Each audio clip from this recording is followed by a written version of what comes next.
இந்த கருப்பு பெயிண்ட் டப்பா வச்சுட்டு எங்கெங்கேயோ போகிறீங்களே, நீங்கள் ஃபஸ்ட்டு இடி ஆஃபீஸ்க்கும் இன்கம் டேக்ஸ் ஆஃபீஸ்க்கும் போங்கப்பா.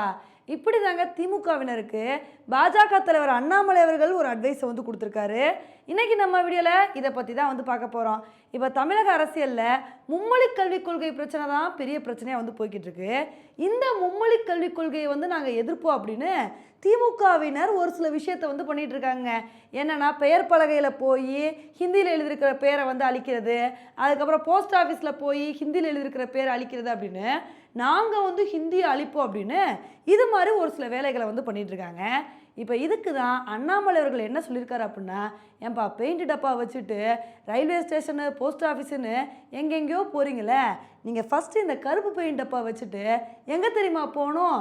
இடி ஆஃபீஸ்க்கும் இன்கம் டேக்ஸ் ஆஃபீஸ்க்கும் போங்க. ஏன்னா அங்கே தான் உங்களோட ஊழல் நிறைந்த அமைச்சர்கள் வந்து அடிக்கடி வந்து போவாங்க. நீங்கள் அந்த அமைச்சர்கள்கிட்ட அங்கே உள்ள அட்ரஸை கேட்டு தெரிஞ்சுக்கலாம். அதனால் ஃபஸ்ட்டு பெயிண்ட் டப்பாவை எடுத்துகிட்டு இங்கே போங்கப்பா அப்படின்னு அண்ணாமலை அவர்கள் திமுகவினருக்கு இந்த மாதிரி ஒரு அட்வைஸை வந்து கொடுத்துருக்காருங்க.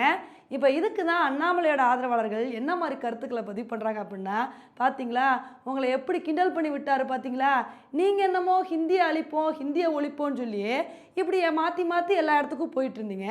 ஆனால் உங்களுக்கு இந்த இடத்துக்கு வாங்க அப்படின்னு அவரே அட்ரஸ் கொடுத்தாரு பார்த்தீங்களா அப்படின்னு இந்த மாதிரி கருத்துக்களை பதிவு பண்ணிட்டு வந்துட்டு இருக்காங்க.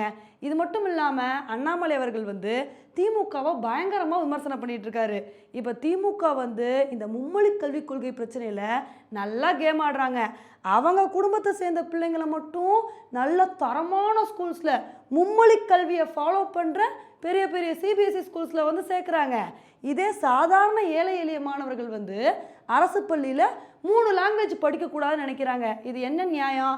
அவங்க மட்டும் படிக்கலாம், சாதாரண மக்கள் வந்து படிக்கக்கூடாதா? இதெல்லாம் எப்படிங்க ஏற்றுக்க முடியும்? இது மாதிரி தான் திமுக இந்த மொழி விஷயத்தில் நல்லா நாடகம் ஆடிட்டு இருக்காங்க அப்படின்னு அண்ணாமலை அவர்கள் பெரிய விமர்சனத்தை வந்து முன் வச்சிருக்காருங்க. இப்போ உண்மையிலே இந்த விஷயத்தில் அண்ணாமலை அவர்கள் சொல்கிறதும் கரெக்ட் மாதிரி தாங்க வந்து தெரியுது. இப்போ உண்மையிலே இவங்க ஹிந்தியை ஒழிக்கணும் ஹிந்தியை அழிக்கணும்னு ஏன் ரயில்வே ஸ்டேஷன் போஸ்ட் ஆஃபீஸ்ன்னு சொல்லி இந்த மாதிரி இடங்களுக்கு வந்து போகணும்? உண்மையிலே இவங்க ஹிந்தி திணிப்புக்கு எதிராக செயல்படணும் அப்படின்னா ஃபஸ்ட்டு இவங்க போக வேண்டிய இடம் எது தெரியுமா? சிபிஎஸ்சி ஸ்கூல்ஸில் 3 லாங்குவேஜ் ஃபாலோ பண்ணுறாங்க பார்த்தீங்களா, அந்த மாதிரி ஸ்கூலில் தான் போய் சண்டை போடணும். என்னப்பா நீங்கள் மட்டும் மும்மொழி கல்விக் கொள்கையை ஃபாலோ பண்ணுறீங்க, நாங்களே கவர்மெண்ட் ஸ்கூல்ஸில் மும்மொழி கல்விக் கொள்கை வரக்கூடாதுன்னு சொல்லி போராடிட்டு இருக்கோம், நீங்கள் மட்டும் இதை ஃபாலோ பண்ணலாமா அப்படின்னு இது மாதிரி எதிர்த்து வந்து போராடணும். அந்த மாதிரி போராடினீங்க அப்படின்னா உங்கள் மேலே உண்மையிலே மொழிப்பற்று இருக்குது, நீங்கள் வந்து உண்மையிலே வந்து தமிழ் மொழிக்காண்டி போராடுறீங்க அப்படின்னு வந்து ஏற்றுக்கலாம். ப்ரைவேட் ஸ்கூல்ஸில் மும்மொழி கல்விக் கொள்கையை வந்து ஃபாலோ பண்ணலாமா? அதே மும்மொழி கல்விக் கொள்கையை அரசு பள்ளியில் ஃபாலோ பண்ணக்கூடாது அப்படின்னா என்ன அர்த்தம்? ஏன்னா இந்த மாதிரி மும்மொழி கல்விக் கொள்கைக்கு எதிராக பேசுகிறாங்க பார்த்தீங்களா, இவங்க தாங்க பெரிய பெரிய ஸ்கூல்ஸ்லாம் வச்சு நடத்திட்டு இருக்காங்க. அதனால தான் கவர்மெண்ட் ஸ்கூல்ஸில் மும்மொழி கல்விக் கொள்கையை ஃபாலோ பண்ணிட்டா எங்கே இவங்க பொழப்புல மண்ணு விழுந்துரும்னு இவங்க இப்போ இருந்தே வந்து மும்மொழி கல்விக் கொள்கைக்கு எதிராக வந்து பேசுகிறாங்க. ஆனால் உண்மையிலே இந்த மொழியை வச்சு என்ன மாதிரி அரசியல்லாம் வந்து அரசியல் கட்சிகள் பண்ணுறாங்க அப்படின்றத இங்கே உள்ள மக்கள் தாங்க வந்து தெளிவாக புரிஞ்சுக்கணும். இல்லைன்னா நம்ம தான் வந்து கஷ்டப்படுவோம்.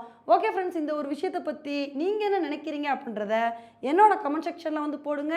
இதே மாதிரி இன்னொரு வீடியோவில் உங்களை வந்து மீட் பண்ணுறேன். Bye friends.